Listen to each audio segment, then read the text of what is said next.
firm believer in giving credit where credit is due, so I just have to give kudos to Allie Beth Stuckey for first introducing me to this guest last fall on her podcast, Relatable. It was so good and he was so fascinating that I texted her and I said, this is your best interview of 2022. And I knew I had to have him on.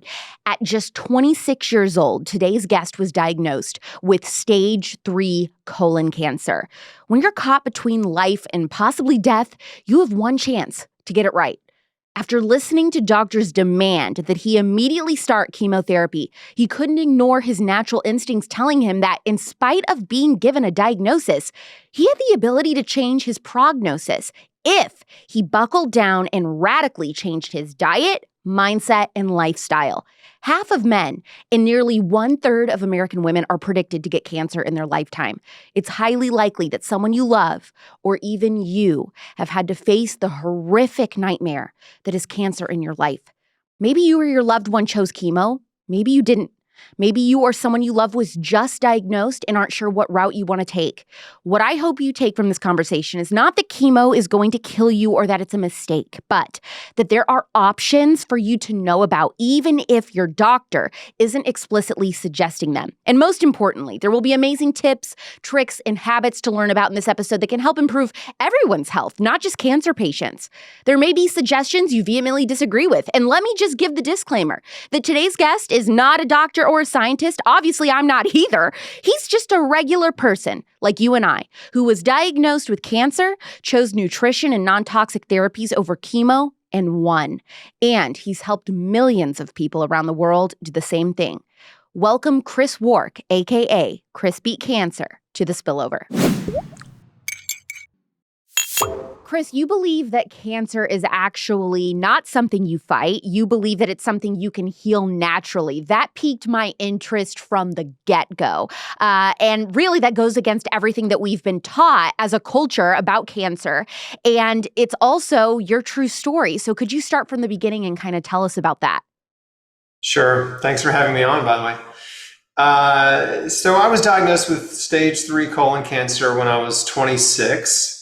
This was December 2003, and I'd been married for a couple of years, and I was working in real estate and playing music and just really excited about my life.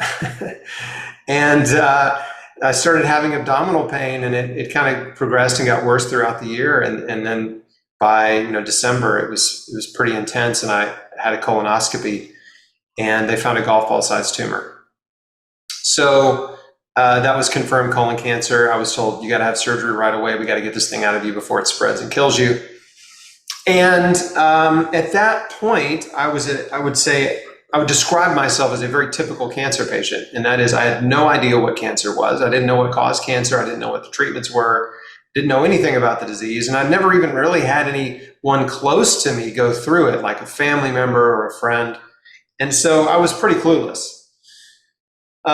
And I happened to delay my surgery about 10 days because it was right before Christmas. And I was like, can we just not do this over the Christmas holiday? And so I went in on December 30th, and they took out 1/3 of my large intestine. That's where the tumor was, and a bunch of lymph nodes. And when I woke up, they said, you're worse than we thought. You're stage 3. And stage 2 with colon cancer, that means, at least at that time, the standard of care was surgery, and you go home and you're done.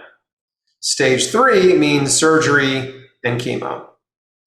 So I initially accepted the fact that, okay, I guess I got to do chemo. It was such a shock to get a cancer diagnosis at 26 years old. It's a shock at any age, but less surprising when you're middle-aged, right, or older. And, I felt like my life was over, and I felt completely powerless and hopeless. And I'm a believer, I'm a Christian, and it was a pretty big blow to me, to my faith, because I'm thinking, God, why am I the guy with cancer? There's rapists and child molesters walking around. Why don't they have this? Why did I get it? I'm trying to be a good guy here. And so, that's, I think every cancer patient is wrestling with those kind of thoughts, especially if you're a believer. And, but I was reminded of this verse, which is Romans 8:28. We know that God works all things for the good of those who love him, who are called according to his purpose. And it was a challenge to my faith right there, because I'm like, okay, if I believe this, then I have to believe that God's going to work this for my good, right? If I believe that God is real and the Bible is true. So I was like, okay, I'm just gonna trust that He's gonna work this for my good. I'm scared. I don't like it. I want to trade places with anybody, but here I am in this situation. So I'm gonna believe that He's gonna work it for my good. So while I was in the hospital, a couple things happened. The first thing that happened was after they took out a third of my large intestine, they served me Alex's favorite meal, which is the sloppy Joe. Me? Yeah. Why do you say my favorite meal? I'm just joking. So I'm joking because it's no one's favorite. Yeah. Well, and also not something you would expect to be served in a hospital. You would not expect it, and I did not. And nobody likes sloppy joes. They don't serve them in restaurants because nobody wants one. Okay, but surprise, they serve them in hospitals. I always thought the sloppy joe was something that you would find in the military, or summer camp, or maybe if you're in prison, right? They're serving sloppy joes. Yeah, gruel. That's what I always say when you're in prison. You get gruel. Yeah, gruel. Gruel is like the prison food from like the Middle Ages. Yeah, maybe they still serve it, but no. Now prisons they serve like Burger King in there. It's sick. Anyway, so I was surprised. I was surprised that they were serving the cancer patient a sloppy Joe. Did you ask about it? Were you like, why did you give me this? No. I was on heavy pain medication, right? I was super doped up. It was just enough for me to go, and I was hungry. It was my first meal I'd eaten in 36 hours or something. And I was like, okay, this is terrible, but I'm hungry. I guess I need to, I'll just eat it, So, and then the other thing that happened was a few days went by. It was all kind of a blur, but they finally said, okay, you can go home this afternoon. And my surgeon came in to check on me, and we were having a conversation. And I said, hey, is there any food I need to avoid? Because again, they cut my stomach open. They took out a section, 1.5 feet of my large intestine. Everything you eat is going through there, right? It's all going down the tube. And so, I was just want to make sure, is any food off limits? Like hot sauce, is that a problem? Or Doritos, or, you know what I mean? So the answer I got was no, just don't lift anything heavier than a beer. Wow. Just absolutely zero nutritional guidance. It didn't matter at all. And so immediately your red flags went up. You're like, well, that just cannot be right. Yeah. I mean, I didn't argue with the guy, but I was like, okay. And, I knew what healthy food was. I actually worked at a Whole Foods. Well, before they got bought out, it was called Wild Oats. I worked at a Wild Oats in college. I knew what juicing was. I knew what wheatgrass was. I knew, what organic was. I wasn't eating that way because it was expensive and I was broke at that time. And both, right? And but I knew there was a world of health food, and my mom was kind of into healthy food. And so it was just weird to me. I was like, why is there such a big disconnect between eating healthy and healthy food and the healthcare industry? So all the signals I'm getting from the healthcare industry are, it doesn't matter what you eat. And what happens pretty much, I mean, again, I've been around in the cancer space as a survivor and a patient advocate for 19 years. Wow, yeah. And thank you, yeah. And what I have found to be true is that most patients, they ask their doctor, why did I get cancer? And the doctor says, well, we don't know. It may be genetic or may just be bad luck. And that either one of those answers, by the way, are, in my opinion, egregious malpractice, because there is so much science, so much published peer-reviewed evidence on the causes of cancer. We know what's causing cancer. It's not just one thing. There's a number of things, and I'll get into it because I want to help your audience prevent cancer, and heal if they're dealing with a disease, because there's just a lot of things you need to know and do to help yourself. You know what's crazy, Chris, is so I'm 29 years old. I know 3 women who are also in their late 20s who have cancer right now. That's insane. Yeah. The cancer rates are going up. They're going up. More people are being diagnosed every year. That's not good. And so doctors are turning their patients into these powerless victims of disease, because what they're saying is, it's nothing you did. Therefore, there's nothing you can do about it. So no, you don't have to change your diet. No, don't get on the internet. No, you don't need to take any supplements. No, it wasn't stress. Like, none of those things contributed to your cancer. It's either genetic or it's bad luck, period. The only thing you can do to help yourself is show up for treatment. Do you believe that oncologists have a financial incentive to not tell patients the entire truth? Well, it's a little more complicated than that. And I don't want to throw oncologists under the bus, because I think there's a lot of good ones, and they're people that really mean well, but they're trapped in a system that only gives them a few minutes per patient per day, right? They're seeing 40, 50, 60 patients a day. They don't have nearly enough time to spend with that person. They barely have enough time to go over the diagnosis and go over the treatment plan, and that's it, right? So that's problem number one with the system, not with the doctors. But the system is also oriented to reward doctors for prescribing chemotherapy drugs, because oncologists, private practice oncologists, make up to 2/3 of their income from the profit off of chemotherapy drugs. It's the only segment in medicine where doctors make money off the drugs they prescribe. So that is an incentive, right? There is a financial incentive for a doctor to give you chemo rather than not give you chemo, because they make a lot of money on the chemo drugs, like up to 2/3 of their income. You think about that. That's hundreds of thousands of dollars. Yeah, that's they make huge. per year. Yeah, it's huge. So that's what what we call a perverse incentive. It does not benefit the patient, and it puts doctors in a very difficult position, because they need to make money. They want to make money. And if you go to the hospital, hospitals are even worse than your sort of small cancer clinics. And a lot of the small cancer clinics got gobbled up by large hospital networks. And they'll have policies where if you have any suspicion of cancer, it's like they'll put you on chemo before they even know what type of cancer you have. That is sick. That is disturbing. Yes. And I'm not making this up. I mean, this happens a lot. It just happened to a friend of mine's dad. Like, this happens a lot. They will just get them on this, get them on these chemo drugs, put them on this combination of drugs. We'll figure out what kind of cancer it is eventually. Like, it's insane. So the system is very, very, very messed up. It's very corrupt, and it's not the doctors. It is literally the system. The medical system, which is largely controlled by, indirectly controlled by the pharmaceutical industry. Well, I'm telling you right now, everybody listening to this podcast knows that's the truth. Yeah. And if you follow the money, you just find all the money is flowing up to the pharmaceutical industry. That's where it's going. And so doctors are trapped in a system that pays them really well, despite the results. Okay. So it doesn't matter if you get well or if you die, they get paid really well. So it doesn't matter. And frankly, the longer you're sick, the more the money they make.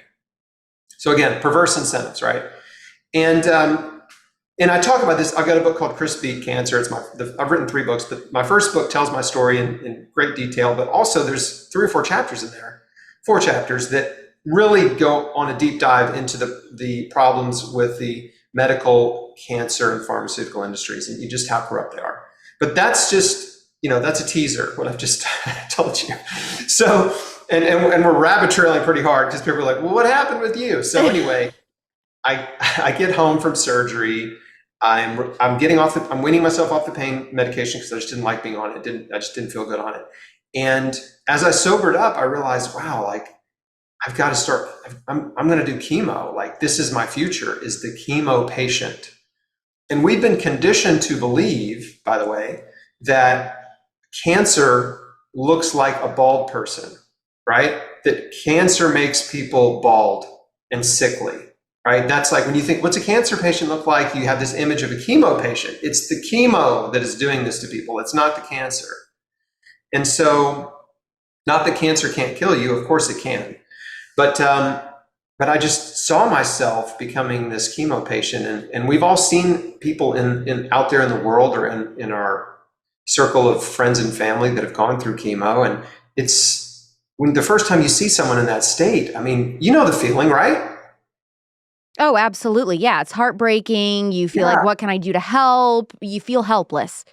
You feel helpless. And also just there's a bit of shock when you see a person that you know, or even just a stranger in that physical state where they have no hair, they're emaciated, right? Their eyes are sunken in, their skin's yellow. Maybe they're, back in the day, if you ever saw somebody wearing a mask in public, it was because they were an advanced chemo patient. Yes. That's the only time you saw someone wearing a mask in public, because their immune system was so destroyed. The doctors told them, well, you should wear a mask because you have no immune system. And maybe that can help you, prevent some type of infection. So point is, I saw myself becoming that. I was like, man, I don't want to be, that's not what I want to become. Like that's a scary proposition. And I think most cancer patients have the same feeling I did, but they're pressured into it. They're told you have no other options. And if you don't do chemo, you're going to die. This is your only hope, right? Again, hearkening back to what I said a minute ago, they're made to believe that they're powerless victims, that nothing they did in their life contributed to their disease in any way, and there's nothing they can do to help themselves except for show up for treatment. So my wife and I prayed about it. I was just feeling really uneasy about doing chemo. I didn't have peace about it. I was like, God, if there's another way besides chemotherapy, please show me. I don't know what to do. I need some help. And 2 days later, I got a book that was sent to me from a friend of my dad, and his friend lived in Alaska. I'm in Tennessee. And I get this book and I start reading it, and it was written by a guy named George Malcolmus, who had healed his colon cancer with a raw food diet. That's raw fruits and vegetables and tons of juicing. And I'm reading his story, and it was so compelling, and I was so encouraged, and it gave me so much hope. And I just thought, wait a second, are you telling me that the body can heal, right? That cancer can be healed, that the body creates it and the body can heal it? And all of a sudden, I just knew that was true. I believed it, right? And I just knew it was an answer to prayer. I was just like, okay, I prayed, this showed up, this is it. Like, this is what I have to do. And unfortunately, most of the people around me did not agree. Yeah, I was going to say, what was the pushback like from your wife? Was she all in, or was she like, this is terrible, I'm so upset with you? She was neither of those, but she was cautiously opposing, delicately opposing what I was talking about doing. She didn't like it. She didn't understand it. She was really worried I was making a huge mistake. And other family members had the same sentiment. And I had phone calls from people who care about me and love me. And they were basically saying, you have to do what the doctor says. You have to do chemo. Like, we heard you're thinking about not doing that, or you're thinking about alternative therapies. And I know somebody who tried alternative therapies and they died, that kind of stuff. And I was like, oh man, this is creating a lot of confusion and anxiety. And I don't know what to do. Everybody around me is like telling me not to do what I feel like I should do. And I feel like God had opened up this door for me. And by the way, sometimes when you get a word from God and he opens the door for you, no one's going to understand. Yeah. Like, sometimes you have to walk alone. You have to walk alone. And I realized, like, I've got to go alone. Now, my mom did understand, and she was a big supporter, and so I have to give her props, because it turns out she had been collecting all these books on natural health and healing.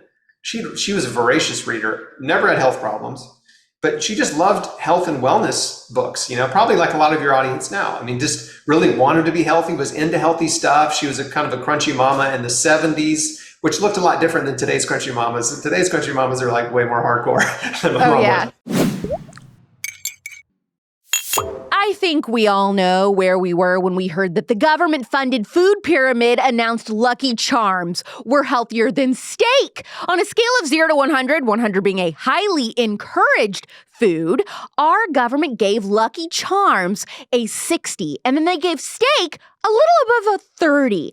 This clown show, combined with our Congress literally declaring pizza a vegetable, is really all the proof you need that our food system is entirely corrupt. They want us sick and alive so that we're just patients for life. And just like Big Gov, big food sucks. This is why I prefer to order my meat from Good Ranchers. Their chickens have no antibiotics or hormones ever. Their seafood is caught, cut, and packaged at sea on the literal boat they're caught on.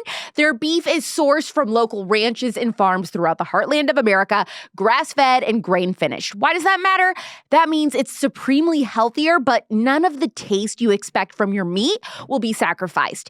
Until the end of January, only a few more days, you can get a year's worth of free chicken with their New Year, New Meat offer when you start your Good Ranchers subscription. That is 2 extra pounds of pasture-raised chicken breasts added to your Good Ranchers boxes for a whole year. Go to goodranchers.com/Clark and use code Clark. That's goodranchers.com/Clark and use code Clark to get another $20 off when you use my code. Good Ranchers, American meat delivered. I was not eating healthy. I mean, I'd been eating junk food and fast food for, over a decade of my life at least by the time I got cancer. And and the fast food industry was so sneaky in the 80s, right? It really blew up in the 80s. In the 70s, fast food wasn't that popular, but in the 80s, I mean, it was a Taco Bell, KFC, Wendy's, McDonald's, Subway, Pizza Hut. I mean, it was just like every corner, like just more and more fast food chains were just popping up everywhere. And microwave food was taking over and all this convenience food. And so our diets really shifted a lot in the 80s. I mean, it was a major shift. And it continued in the 90s, of course, and still today. But anyway, so she supported me, but everybody else didn't. It was really hard. And I realized, like, if I'm going to do this, like, I'm going to have to do it alone. And that was really scary. But overnight, I went to the grocery store. I'm like, I'm going raw. Like, tomorrow, or today, or whatever. Like, it was immediate. It was what like did you my buy? next meal. And so I went to Whole Foods. I loaded up the cart with vegetables. I was like, well, who sells juicers? I bought a juicer. Whole Foods used to sell juicers. Bought a juicer. Bought a huge 25-pound bag of carrots, and just started. Like, let me juice these carrots, make some carrot juice, like make a giant salad, eat raw vegetables. I don't know what I'm doing, but like, I'm just going to figure this out. And so I quickly did, right? I quickly did figure it out. I was like, okay, I think I can do this. And I was on my way, but I had this pressure from friends and family to do chemo. And so I reluctantly agreed to go see the oncologist because they were like, just hear what he has to say, right? Maybe there's some alternative therapies, let's just go talk to him. So we go, and the appointment went really, really badly. I mean, it was like, first of all, if you've ever been in a cancer clinic, I mean, it's so depressing. Everybody in there is sick and sad and hopeless, and you're in the waiting room forever, and you're all just sitting there, just, being sad, really. And then you finally go back, and this guy, he spent a few minutes with me. He flips through my chart. He's like, you've got stage 3C colon cancer. This is very aggressive in young adults, and you're going to need 9 to 12 months of chemotherapy. And the survival, about 60%, you have about a 60% chance of living 5 years with treatment.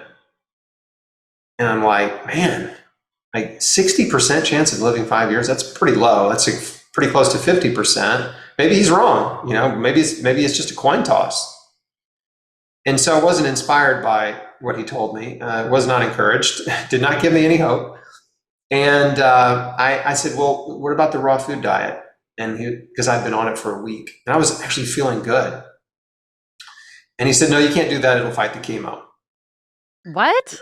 On what basis? Yeah, that's what he said. And I didn't understand it at the time, but now I understand why he said it. There was a belief, and there may still be this belief in some segments of oncology, but there's this belief that, well, first of all, they know that chemotherapy destroys your immune system, and then you become vulnerable to infections, right? Bacterial, fungal, viral, all types of pathogenic and parasitic infections, because your immune system's wiped out. And so they don't want you to eat any raw food because they're afraid that the bacteria on an apple, is going to be a problem for you because your immune system's gone. So they didn't want you to eat raw food. That was the deal. but he didn't explain any of that. I learned that later. The other question I asked, and by the way, I only asked him 2 questions. Like, I didn't come prepared at all. But the other question I asked him was, well, are there any alternative therapies available?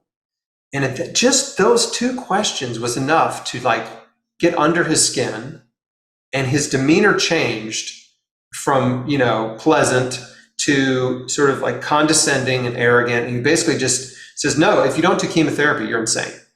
Do you think that with a lot of these doctors, it's kind of a defense mechanism to talk to patients like that when they suggest alternative therapies because they're like, how dare you try to act like you know more than I do? Yes. Yeah, they take it. Some doctors, well, and this is how you can tell a good one from a not so good one, is some doctors, when you ask intelligent questions, they appreciate it. They're like, oh, this person has actually done some research. That's a good question. Well, let me explain, right? But other doctors get very irritated because they don't want to spend more than 15 minutes with you. And this means they got to spend more time. They're like, oh, I got to explain this now to this person because they don't understand anything. And they think they read some on the internet and they don't. Yeah. So there's definitely that kind of knee-jerk reaction that's very common.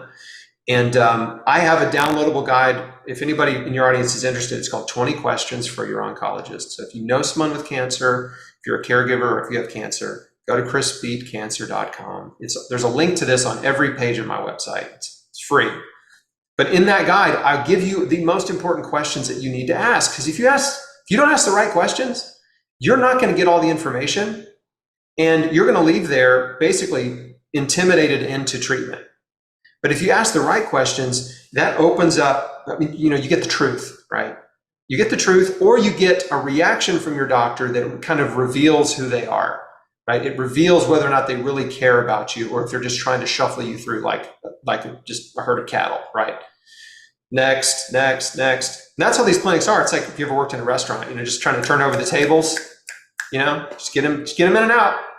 So make sure you schedule that next appointment before they leave. So that's like book your next haircut. Yeah. You know what I'm saying? So yeah, the appointment just took a turn, and he just started using fear and basically just said, like, if you don't do chemotherapy, you're going to die. And so, my wife and I left that little room that we were in, and we went to the desk, and I made an appointment to get a port put in to start chemo in several weeks. I was so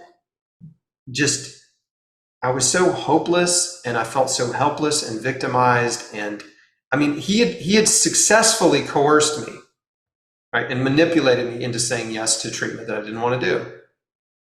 And this happens every day in oncology offices, every single day. Patients are coerced out of fear. They're told there's nothing they can do. They're made into victims, and they're scared into doing a treatment that they don't understand and that could be potentially harmful and not helpful at all, right? And not save their life, or just cause them suffering, and even in worst cases, accelerate their disease.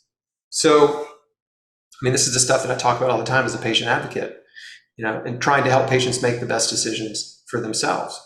And so anyway, my wife and I go and we sit in her car and just held hands and just cried. Just choked out a prayer. I was so down. It was so rough. That day was so difficult. But I'm also just so thankful that I had time. A lot of cancer patients are just rushed into chemo before they can blink. It's like immediate. Like the same day or within a couple days? Within a couple days, yes. And you were told you had how long to start? Well, I had to recover from the surgery. So they wanted me, and I don't know the exact, it was like between 3 and 4 weeks. Okay. They wanted me to recover from surgery before the chemo would start. So you go home and you're thinking this over. You're like, now wait a minute. Were you Googling things? Were you looking up books?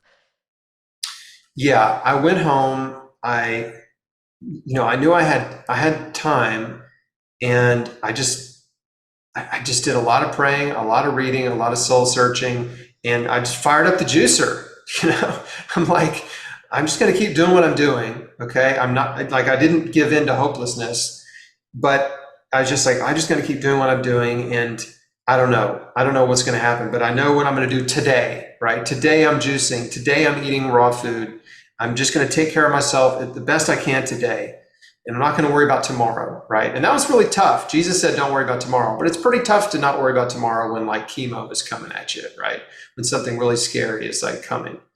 And so, but yeah, I just kept researching and I found more doctors and survivors, and Google was not helpful, by the way. I didn't find any help on the internet in 2004. There was no social media. Yeah. I don't know if you even remember this.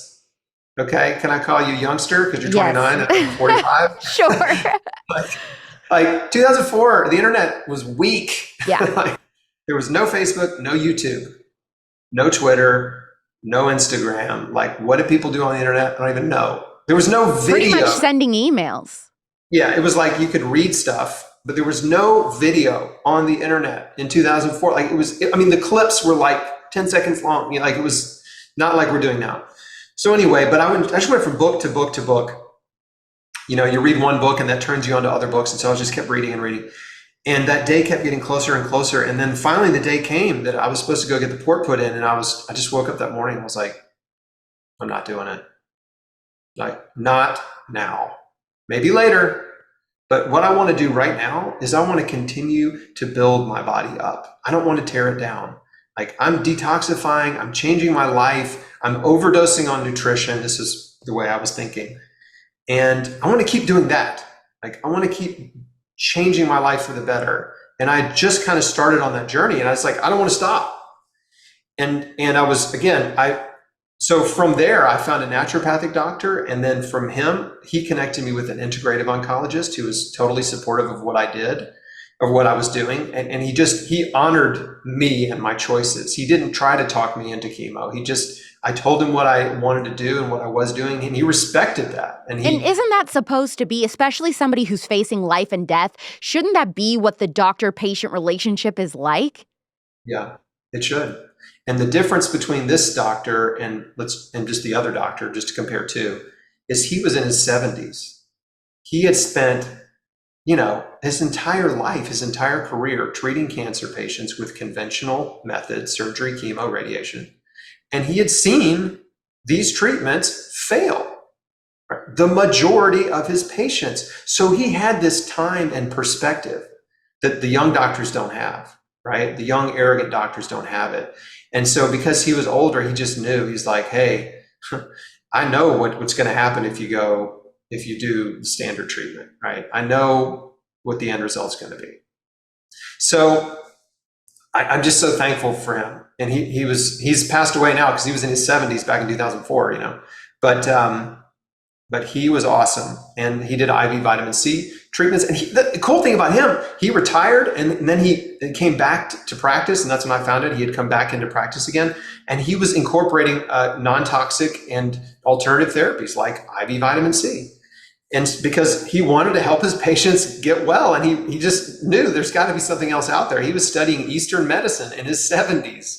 Like, what an amazing guy. I don't know what it is about women, but every time we go out to eat, we are always discussing the most disgusting, inappropriate things together. At least that's what it's like when my friends and I go out. We were in tears the other night, crying, laughing, because they asked me if Garnew's organic tampons have a paper or plastic applicator, since paper ones suck, and it feels like you're in stop-and-go traffic when you use it. Like, only women know this. And so we were dying laughing because every woman knows what that's like. And I said, don't worry, they're plastic applicators, but they're BPA free. And then one of my friends said, what's weird is I switched to organic tampons and then my cramps have been so much better ever since. I was like, yes, that's a real thing. It's all the chemicals on the other big brands that can make your cramps worse. She was shook. And once I told her that Garnew is conservative owned, has cuter packaging, comes straight to your door, is 100% organic, and fights human trafficking in Nepal with every purchase, she signed up for her subscription right there under the heat lamp on the patio of the Latin American restaurant we were eating at.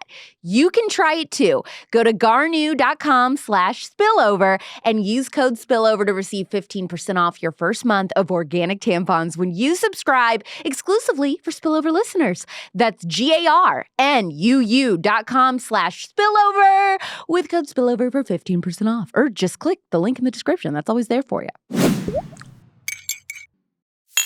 What are the survival statistics for cancer patients who choose non-toxic therapies over chemotherapy? I don't know.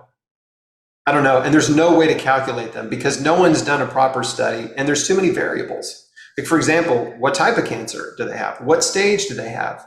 Right? What's their age group? Yeah. Or, what are they doing? Like, what exactly are they doing? So, like, you can't lump all alternative therapies into one category, right? Because you could have one person like me that's just eating 15 to 20 servings of fruits and vegetables every day, doing alternative. And then you could have another person who's drinking their own urine and eating tree bark. That's very true. You know what I mean? So it's hard to standardize, right? In the conventional world, they have a standardized drug protocols that everyone gets. So it's easier for them to measure what's working and what isn't. And in the holistic world, it's wide open, right? You can do anything you want. Doesn't mean it all works, and it certainly all doesn't work. But what I found was that the keys to cancer healing and survival and prevention are really very simple. Like, it's very simple things. One is fruits and vegetables. Fruits and vegetables, nuts and seeds, herbs and spices, legumes, whole grains, food from the earth in its whole form, preferably organic, has so many anti-cancer nutrients in it. So many. And not only vitamins, minerals, enzymes, antioxidants, and again, thousands of what are called phytonutrients, phytochemicals, anti-cancer compounds. And the most powerful anti-cancer foods are the salad vegetables. And except there's a couple that people don't necessarily put in salads, but the top three are garlic, onions, and leeks. These are the most potent studied anti-cancer foods. Rounding out the top 10, broccoli, cauliflower, kale, cabbage, okay, salad vegetables, and then also like Brussels sprouts, bok choy. Those are typically cooked, not in salads. But every vegetable has unique anti-cancer compounds. Carrots have a compound called falcarinol. And I was drinking 64 ounces of carrot juice every single day. That's half a gallon of carrot juice. So how long did it take for you to look at a carrot and say, I never want to look at a carrot again? I mean, I still love carrot juice. I still love it. Okay, so you didn't get tired of it. Did you turn orange? Absolutely. Yeah. Yes. And people thought I was getting sicker because I turned orange and people thought I was jaundiced, which is a sign of really serious liver problems. And so I was like, no, it's just the carrots. It's the carrots. I'm good. I feel great. But yeah, like, it's just like with a baby. If you only feed a baby carrots and sweet potatoes, like for a few days, the baby will turn orange, And what happens is your body just stores excess beta carotene in your skin. So if you consume more than you need, it stores it in your skin for later, and then it'll use it, So it's not a big deal. You're not hurting yourself. But I went from eating 1 to 2 servings of fruits and vegetables every day to eating between 15 and 20 servings of fruits and vegetables every day. I mean, just think about the difference that's going to make in your body if you're eating this incredible volume of fruits and vegetables. So that's huge. So just to give your audience some simple takeaways. Number one, you don't have to eat an all raw food diet, and you don't have to be a vegan. But if you shift your focus to eating a ton of plant food, eat a plant-based diet, okay? Doesn't have to be perfection, but if you're focused on eating lots of whole plant foods, fruits and vegetables, as much as you want, there's no limit, you're already starting to go down the right path. The second thing is exercise. Exercise turns off cancer-promoting genes, and it turns on anti-cancer genes in the body. It improves detoxification. It improves your cardiovascular health. Exercise is one of the best antidepressants. Like, it's so underrated. And most people just exercise because they want to look good naked. And that's fine. No problem. You want to look good on the beach? Want to look good naked? That's good. But the benefits of exercise are so much bigger and better than just your outward appearance. But Chris, throughout your cancer journey, though, were you able to go like all the way full speed ahead with your normal exercise routine? Or were there days where you were so weak or tired that you were like, I can only barely walk? There were up and down days for sure. And I did a fair amount of fasting. So I did some juice fasting, water fasting. And so when you're doing an aggressive like detoxification protocol that involves fasting, you're going to have low energy, and it's actually best to not exercise. It's best to rest. So yeah, there were certainly ups and downs. And people think like the healing journey is not a straight line up, right? It's not like you feel better and better and better and better and better every day. Like there's days you feel great and there's days you feel bad, and then a little better and then worse. And then, it's kind of like the stock market. You know what I mean? There's just ups and downs, but the trend is upward. And so that is definitely how my healing journey was. But generally, I felt really good and had a lot of energy most days. And so how long did you wait till you went back to the hospital to see what was going on? And then they were like, oh my gosh, your cancer's shrinking. So they took out the primary tumor, and there wasn't another tumor to measure. But what I was told is basically that the recurrence was an absolute certainty, right? It was like, it's coming back, you're stage 3, like you've got to do chemo to prevent this recurrence. So everything I was doing was basically prevention, right? I've got to prevent the cancer from spreading, from coming back, from metastasizing. And because it will. And the thing is, when you have cancer, your body is what they call hospitable to cancer. And that means you have an internal environment where cancer cells can thrive. And so you have to change your internal environment. And you do that through food, through exercise, through your mindset, your attitudes, and through stress reduction, which I'd love to touch on because that's huge. And so that was the goal. It was like prevent the recurrence, but I was getting blood work done every month and CT scans every 6 months. So every time a scan would come back clear, yes, my doctor and I would be ecstatic. I mean, he was more excited than I was, which was awesome. So we just continued down this path of monitoring, and I was just changing my life bit by bit by bit. And the diet was the easy part. The hard part was changing my mindset, right? And catching myself and choosing to think positively when I had been so prone and programmed to think negatively. I mean, I was a very critical, judgmental, arrogant, prideful, insecure guy. All those things. I was all those things. And I had to just start really working, even though I was a believer and a Christian, I'm not perfect. I still had a lot of mental and emotional baggage and bad habits, right? These like bad mental habits. And so I had to start becoming aware of like how I was thinking and how I was reacting, and like catching myself and like in the moment and stopping and saying, okay, wait a second, I'm being critical right now. Like I need to stop, right? I'm being judgmental. I need to stop. I'm being envious of this person, and I need to stop and say, thank you, God, for what I've got, instead of being envious of what I don't have. And one thing that cancer taught me was to be happy, how to be happy in the most difficult season of my life. And that was through gratitude, practicing gratitude. And what practicing gratitude looks like is you just stop and go, okay, what's good in my life, right? Because it's easy to focus on what's bad. Because there's always stuff that's not going right. But if you just stop and go, okay, what's good? I had a wife who loved me. We had a baby on the way.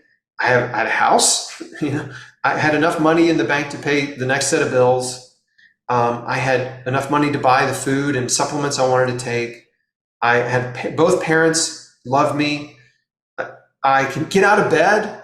I can see. I actually have sight. I can hear. I can walk and talk. I can feed myself. Right now, there's someone dying in the hospital that would give anything to trade places with you. Like that realization is that's like my gratitude hack. Anytime I start to get worked up or frustrated or mad about something, I just can stop and say, right now there's somebody dying in the hospital that would give anything to trade places with you. They would love to have your life and your problems. It's like, oh, okay, I'm good. All good in the hood. I think that the faith component with you is so interesting in your cancer journey because, if Christians believe that God knows when we take our first breath and when we're going to take our last breath, why should someone who is a Bible-believing Christian even think about chemo or an alternative therapy or medicine, why wouldn't they just say, God knows if I'm supposed to die, then I'm going to die.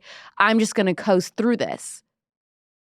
Yeah, that's a really good question. And in some ways, I think that's a little bit fatalism. It's a little bit of fatalism where it's kind of like you throw up your hands and say, well, my life's in God's hands, so it's up to him. And you kind of shirk your own responsibilities.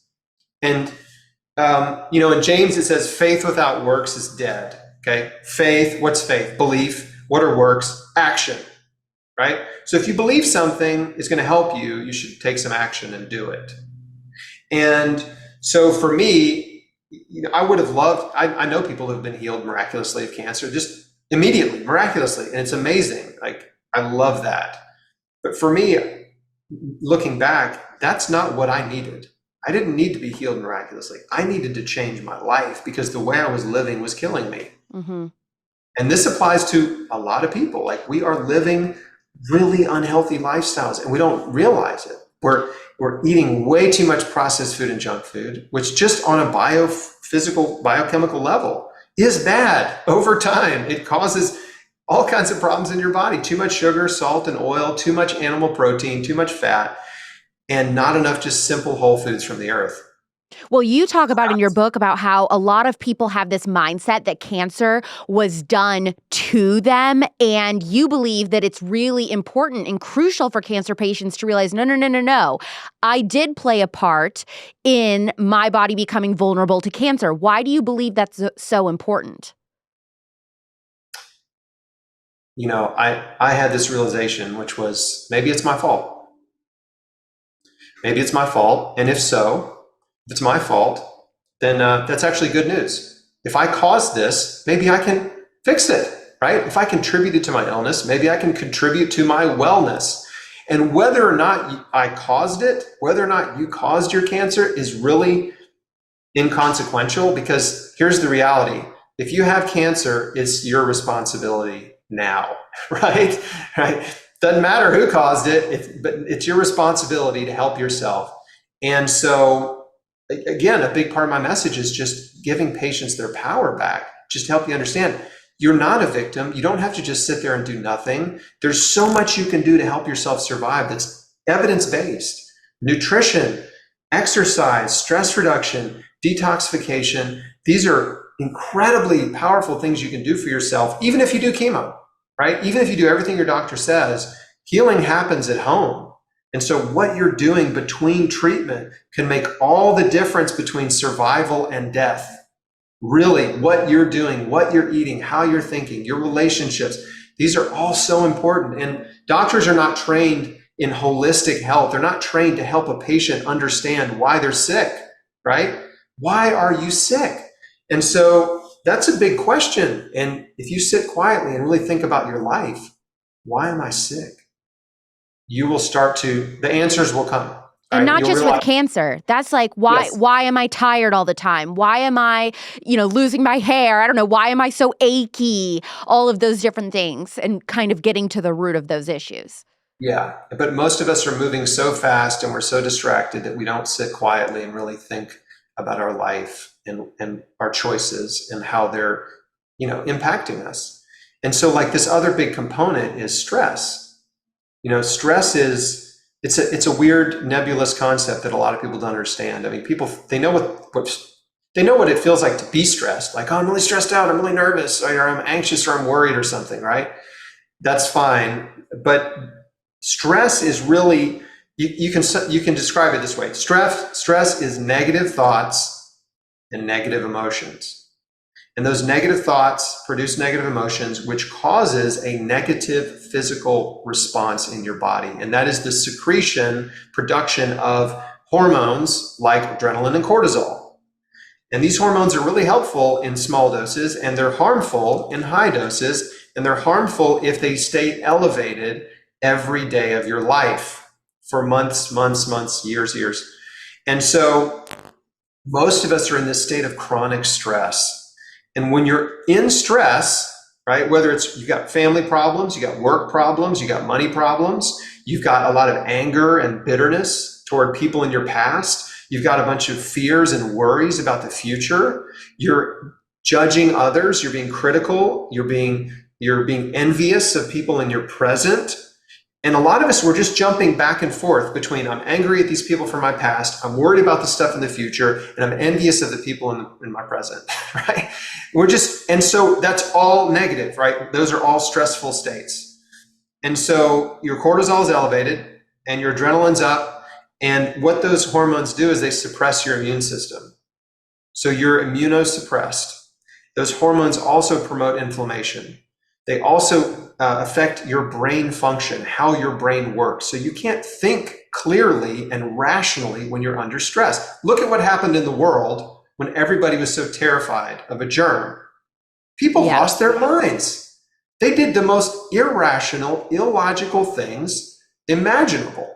It made no sense, right? It makes no sense to see a person riding a bicycle down the street with a mask on. It makes no sense, right? There's no protection, right? It's like you're walking your dog with a mask on. There's no one around you. What do you think you're doing? I mean, you talk about this also in the book, and it blew my mind because I saw the parallels also between the cancer industry, but also the pandemic. You say that the patient becomes almost like an ATM machine with the doctor extracting as much revenue as they can. Whoa. It's true. The insurance companies and these giant healthcare conglomerates, they know, right, that as soon as you walk in, they know all the tests to order, all the procedures to order, the scans, the blood work, all that, to maximize the amount of money they can extract from you. And the better your insurance, the worse off you will be. Because they know if you have really good insurance, they can order all kinds of extra stuff and charge it and get compensated. If you walk in there with no insurance, the doctors are more likely to tell you the truth about your situation. Yeah, seriously. About your situation. And so, but I don't want to get off this stress thing before I close the loop on this, because here's the thing. I had to do this in my own life. I had to catch myself thinking negatively and stop thinking that way. And this was every single day I had to retrain my brain. And I still have to, right? I still have to work on it. I had to give my fears and worries to God, because fear is not from God. Fear is a misuse of the imagination, right? That's what fear and worry is. And that is not my original quote. But it's true. And all that fear does is it robs you of your joy. And we saw so much fear in the world in the last 2 years, right? And so many people that were just in such a state of anxiety and fear and despair, right? Over something that might happen. And I even posted on Facebook, like early in the pandemic, I posted, now the world knows how cancer patients feel. To be afraid every day. Because when you have cancer, the fear is real and it's every day, and you have to figure out how to live with it and how to deal with it every day. And so what I had to do is I just had to stop in the middle of those moments of, it's like terror, where you just get these anxiety attacks. And I just had to stop and say, God, I trust you. I'm giving you my fear, right? You're in control. I trust you to show me what I need to do, show me what I need to change in my life. And I'm just going to do the best I can. I'm going to trust you with the rest. And so that was just over. It wasn't just like a one-time little prayer, this was every day over and over. It was a practice of laying down my fears. And then the other big thing, this is probably the biggest thing, the most important thing that I can share with your audience, is the power of forgiveness. Because if you're holding on to anger and bitterness and resentment toward people who have hurt you, and there are definitely people who have hurt you in your past. We all have people who've hurt us. But when you hold on to that anger, and what you're doing is you're keeping yourself in a prison of pain, right? The pain is over, it's gone, right? But if you hold on to the anger, you're trapping yourself in a prison of pain. And the longer you hold that anger, the more damage it does to you. There's an old expression like, unforgiveness is like drinking poison and hoping it hurts someone else, right? I mean, think about it, it's bitterness. Right? Bitterness, and the longer you hold it, the more bitter you become, right?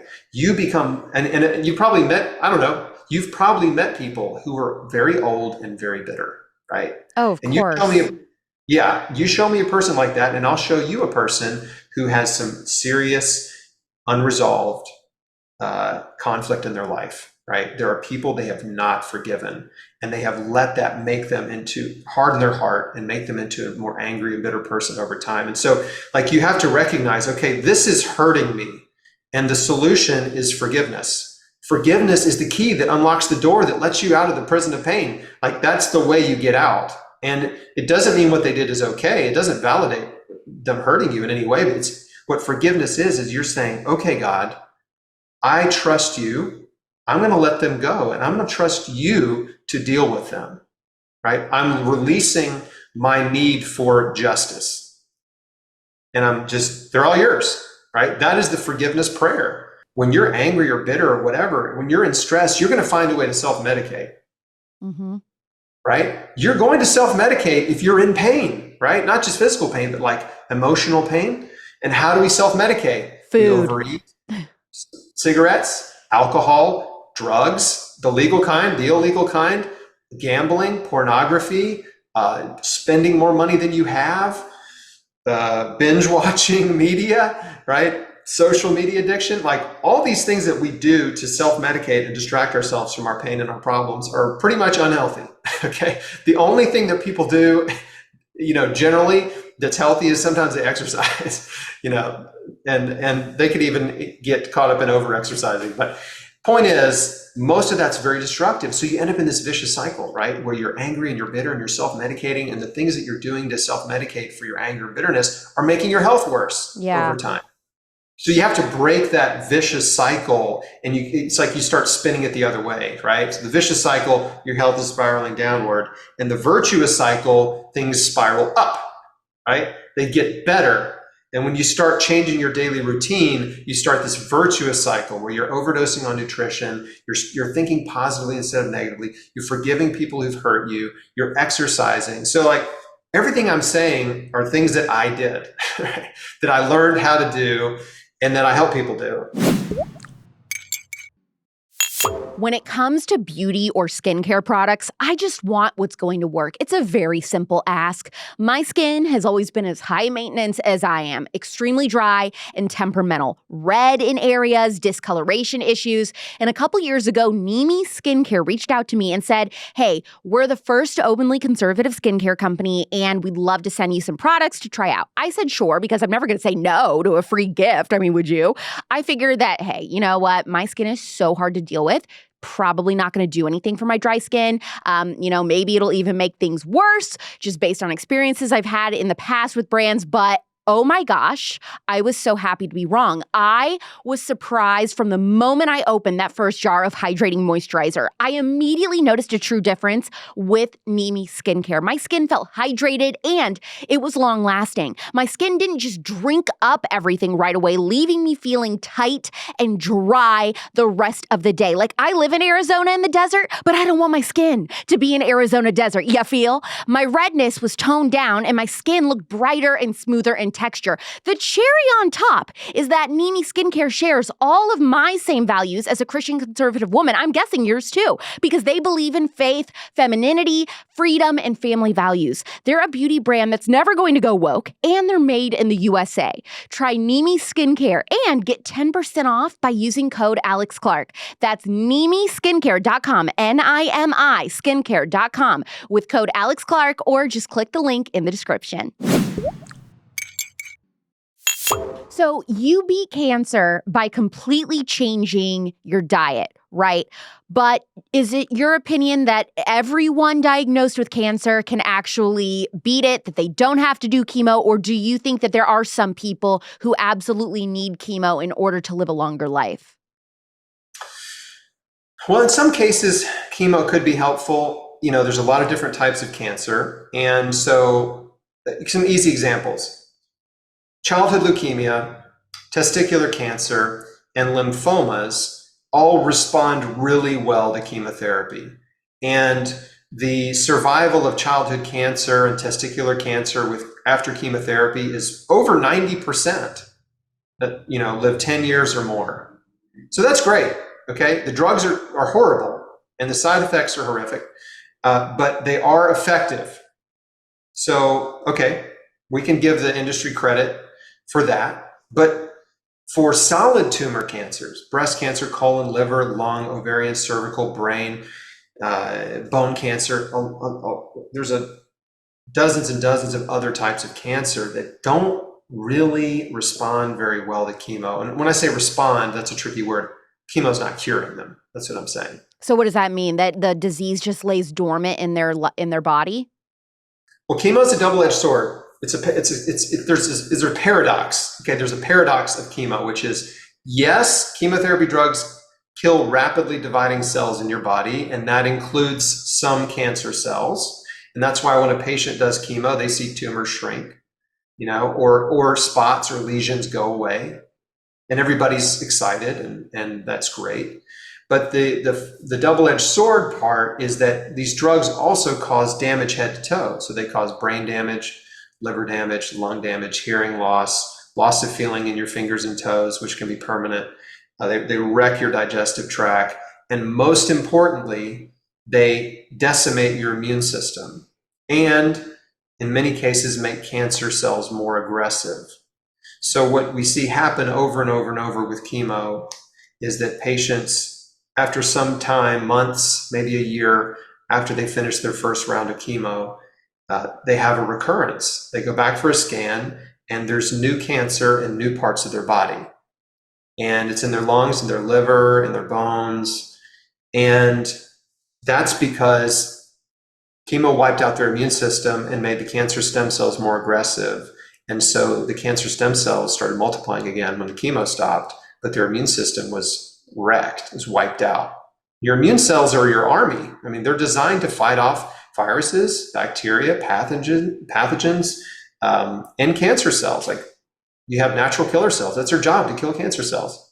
So when those are wiped out, you're in a very precarious position. And this is why a patient has to ask the right questions. Like will this treatment cure my cancer? Hey, that seems like a pretty important question, and patients don't even ask, a lot of them. See, you talk about the distinguishes and how oncologists a lot of times, they'll twist their language and it almost gives patients false hope or like they're not telling the whole truth. This blew my mind. Could you walk us through that? Yeah, the conversations in the oncology office are typically like, well, you have this type of cancer, and these are the drugs we're going to give you. And, this combination of drugs has been shown to be very effective for your type of cancer. And your type of cancer responds very well to this drug treatment. So what I just said sounded like really good, right? Very effective, and it responds really well. But when a doctor says effective, what they mean is that there's some tumor shrinkage, right? Doesn't mean cure. It means there's a temporary tumor shrinkage that is probable, right, for some period of time, but it does not mean cure. But the patient thinks cure. They're hearing, oh, effective. My doctor said this treatment's very effective, right? They go home and tell their friends and family, oh, this drug therapy my cancer responds very well to this type of drug therapy. My doctor told me. So they're thinking cure. But that's not what the doctor is thinking. And the doctors are very uncomfortable. I mean, there have been studies on doctors, on oncologists, and how they talk to cancer patients and how they miscommunicate to cancer patients. And it's mainly because they're not comfortable telling this sort of naked truth, which is like, this won't cure you, right? Right. This will not cure your cancer. It may slow it down.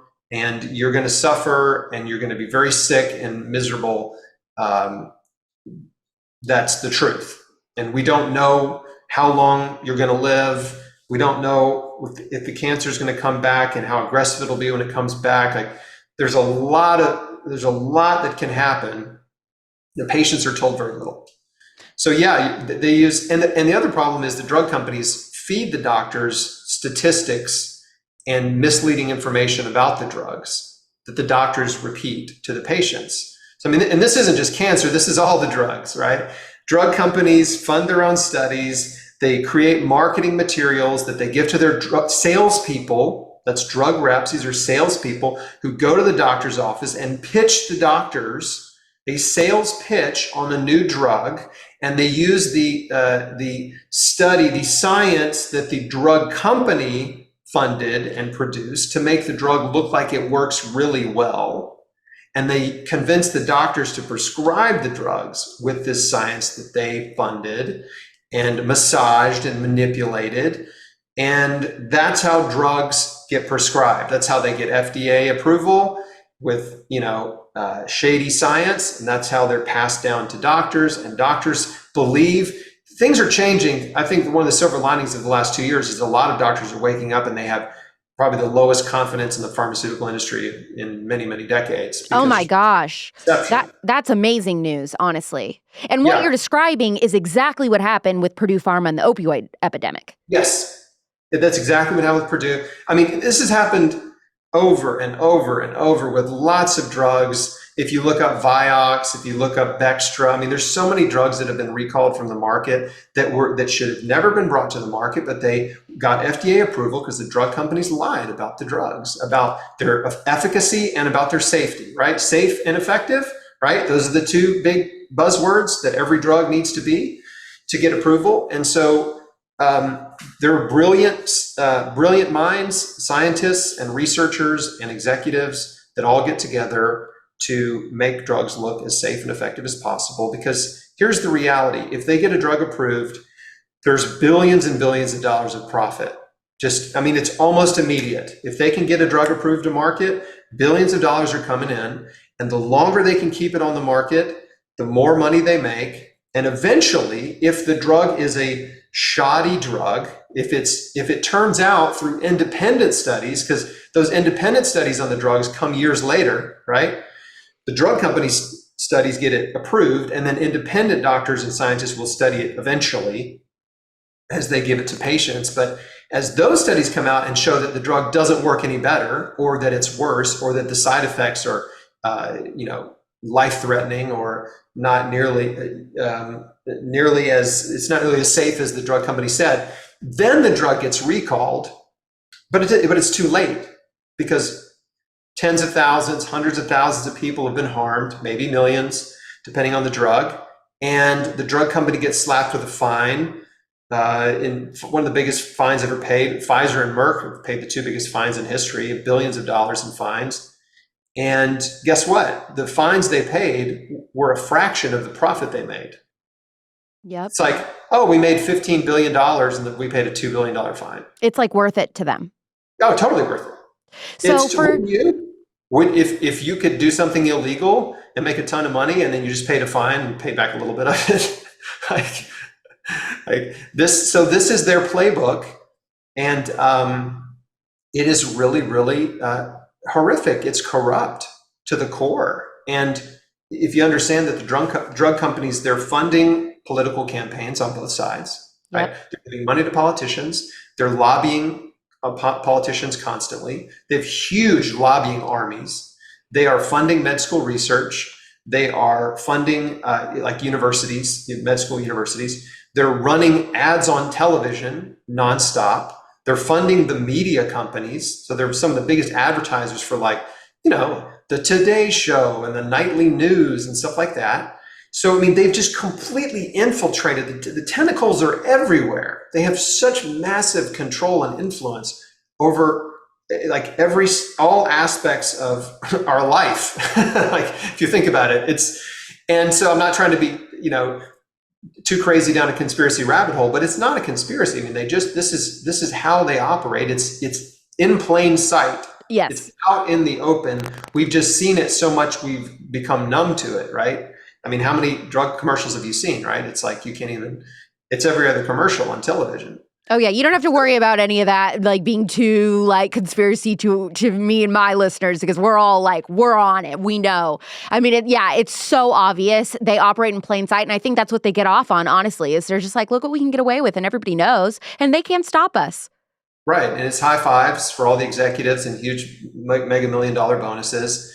And it is a conspiracy of greed, right? I will say that. Yes. With absolute certainty. Greed is the driver. Money is the driver of of all of these drug problems. And so whether it's cancer or it's, heart disease or diabetes or high blood pressure, it doesn't matter what the drug is for. It's the same playbook. And so for your audience, just to be aware of that, I think we just have to be really, really, you need a high degree of skepticism of any drug, any pharmaceutical, because if you actually read the disclosures that come with the drug, by the way, that one drug that was rolled out a couple of years ago, they gave that drug to millions of people and there was no disclosure, right? There was no safety insert with that drug. It was blank. And so, which is so incredibly egregious. It's inhumane. It was inhumane for sure, but everybody just seemed was so desperate and was so coerced into thinking they needed it that they just completely abdicated their own personal agency and just said, just give it to me. I don't care what the side effects are. But most normal drugs, they have to have this material data safety insert, and you can read the side effects. I mean, it's just heart disease, lung disease, cancers. I mean, just watch the drug commercials. At the end, there's so many drug commercials where they say, may increase the risk of certain types of cancer. Yes. I was going to ask you about that. Is the answer to almost all health issues to just get off as many medications as possible? Well, that's an answer for a doctor, but I can say as a patient advocate, there are very few drugs out there that actually cure disease. Very, very few. Most drugs are for management of chronic disease, right? And so patients are led to believe, whether you have high blood pressure or high blood sugar or whatever, or heart disease, they're told this is not curable. But we have a drug that can help you feel a little better. And what the pharmaceutical industry thrives on is it thrives on vertical illness. Do you understand what that means? Yeah, there's no changes. You just stay sick forever, but it's manageable. Yeah, it means you can get out of bed. So you're vertically ill, right? If you're horizontal, right, that's not good. But if you can get out of bed, then you can function and you will become a lifetime customer, right? That's the goal, lifetime customers of X, Y, and Z drug. And all of these drugs, may give you a benefit. You may feel better in the short term, but in the long term, they will cause other problems in your body and you're going to need more drugs, right? You're going to need another medication for the side effects of the first one. And then you need a medication for the side effects of the second one and the third one combined. And pretty soon, I mean, there are people taking 6, 8, 9, 10, 11, 12 drugs a day. Yeah. So it is a sophisticated racket. And here's the good news. The good news is that most chronic disease and many types of cancer, I've seen almost every type of cancer and every type of every stage of cancer healed. I've interviewed dozens and dozens and dozens of people who've healed all types and stages of cancer. And they're on my podcast, Chris Beat Cancer, on my YouTube channel, on my website. So you can go watch, put in pancreatic cancer, put in breast cancer, put in colon cancer, put in lymphoma, put in leukemia in the search bar. And you will find interviews with real people, just regular old people that got cancer, that changed their life, that did almost all the same things I did and got well. So there's a lot of hope in that. And some people would just say, oh, that's just anecdotes. But look, sometimes it just takes one person to change your life, and most of the decisions we don't make because there's a randomized double-blind placebo-controlled trial informing us, right? We make it because we see someone do something that we think, what, that could help me. Maybe I should do that, right? Maybe I should start brushing my teeth, right? Maybe I'd have better breath, right? Maybe I should exercise. Maybe I'd look a little bit better on the beach. Oh, that person ate a ton of fruits and vegetables and they lost weight and their blood sugar improved and their cholesterol went down and they reversed their type 2 diabetes or they healed their cancer. Maybe I should do that. They're a human, I'm a human, we have the same physiology. So it doesn't take a whole lot of logic and common sense to just look at the common threads. If you watch a bunch of survivor interviews that I've done or just search for cancer survivors and watch their stories and testimonials, you see the common threads, right? They're all there and you just observe all these people are kind of doing the same thing and they're getting the same result. And so the good news is chronic diseases, most of them can be healed, but you have to be willing to change your life. If you want to stay a victim and if you don't want to change, then it's very unlikely you will get better. It's very unlikely the medical profession will fix you, that a drug will fix you. But you can fix you. You can fix you if you decide to do it. And what I like to say all the time is like, no one will take better care of you than you if you decide to do it. So let's just say somebody listening, they literally just finished chemotherapy, or a loved one just finished chemotherapy. And now they're hearing you talk about this and they're like, oh my gosh, did I just make a massive mistake? Or, I thought I was cured and it's all over. What would your advice be to them? Yeah, I would say, look, don't freak out. Don't panic. It's okay. Like, you did the best you could at the time. You probably weren't given all the information that you should have had to make a good decision, but it's okay. What matters right now is that you take action to change your life, right? You can still do all the same things that those of us who have healed naturally did, right? Even after you've had chemo, even during chemo, you can still exercise. You can still eat fruits and vegetables. You can still forgive people who've hurt you, right? And so these are all do no harm therapies with no risk, right? There is no risk to changing your life for the better. So like, we love and accept and embrace everybody going through cancer, whether they're doing chemo or not. It doesn't matter. Like, I have a private support community in a program called Square One, where we just encourage people and just help get them on the healthy path and make these, radical changes to their life. And so, yeah, I mean, I'm not here to make anybody feel bad about their choices or to put fear in anyone. Although I know it's kind of scary topics. And when I'm talking about the reality of cancer and cancer treatments, yeah, it is kind of scary, but in a way, like, you need that knowledge to be empowered. Like, you need to know the truth, even if it's a little scary, even if it hurts, like, you need to know it because that makes you wiser and you can make a better decision for yourself. And then, kind of get on the healthy path.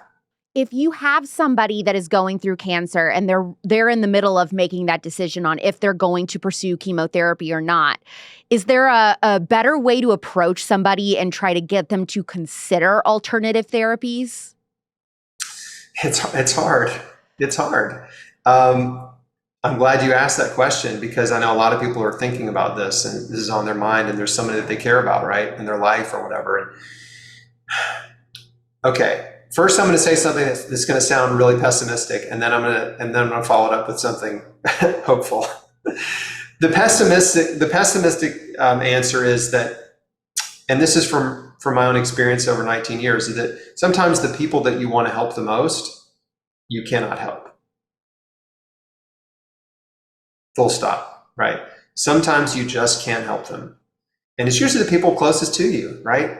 For whatever reason, they're just not open to hearing it from you